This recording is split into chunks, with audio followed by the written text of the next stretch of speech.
France, 1830. Charles X issued a set of edicts that imposed rigid censorship on the press, dissolved the Legislative Assembly, and reduced the electorate. Immediate rebellion broke out known as the July Revolution. Liberals appealed to Louis Philippe, cousin of Charles X, to become the constitutional king. Charles X fled, and the new monarchy was born. Louis Philippe only appealed to the upper middle class. Meaning the constitutional changes he made only benefited the wealthy. The poor were upset because they turned to Louis Philippe for help and instead still received no representation. Even in the legislation, known as the Chamber of Deputies, the political policy favored the interests of wealthy manufacturers. Brutal suppression! Belgium, 1830. Belgium became a part of the Dutch Republic, but the people rebelled and convinced higher powers to accept their independence. A German prince became king, but Belgium got their independence. Poland, 1830. The people of Poland were trying to end Russian control and to gain their independence. The Russian forces crushed the revolts. Brutal suppression! France, 1848. The lower class used political banquets to call for reform. When Louis Philippe finally called for reform, he could not form another ministry. He then fled, and a group of radical Republicans took over. They ordered that a constituent assembly formed a new constitution, forming a French Republic. Established workshops that provided unskilled jobs to the unemployed.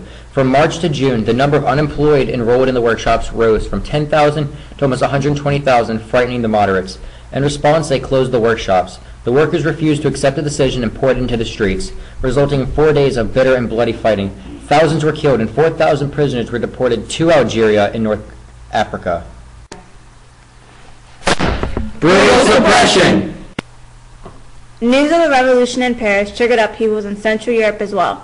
The revolutionary cries caused many German rulers to promise constitutions, free press, and other liberal reforms. In Prussia, King Frederick William IV agreed to abolish censorship, establish a new constitution, and work for a united Germany. Governments allowed elections through universal male suffrage for deputies to take part in an all-German parliament. Some wanted to include Austria in this new Germany, while others wanted to exclude it. This issue was resolved when Austrians withdrew. Frederick William IV refused the Assembly's offer and ordered the Prussian delegates home. The Assembly soon disbanded. The attempt of the German liberals at Frankfurt to create a German state had failed.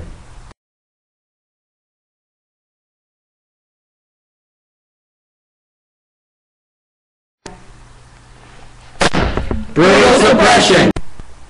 Austria, 1848. The Hungarian liberals under Louis Kossuth advocated for Commonwealth status. They were willing to keep the Habsburg monarch but wanted their own legislature.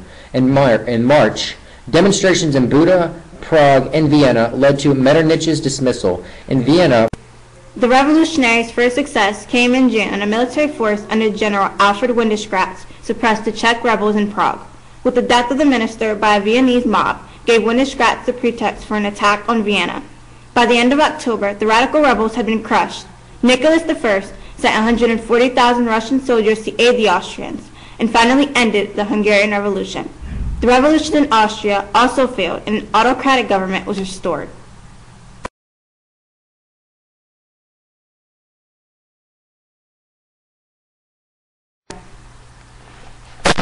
Brutal suppression! The failure of the revolutions in Italy in 1830 had encouraged the Italian movement for unification to take a new direction. Giuseppe Mazzini encouraged the citizens of Italy to dedicate their lives to the Italian nation. Mazzini's dream seemed to be on the verge of fulfillment when a number of Italian states rose in revolt in 1848. Beginning in Sicily and spreading northward, the Venetians declared a republic in Venice. The King of Piedmont, Charles Albert, took up the call and assumed leadership for a war of liberation from Austrian domination. He attempted to invade Lombardy, but failed, and Austrians reestablished control over Lombardy and Venetia. Only Piedmont was able to keep its liberal constitution. Brutal suppression!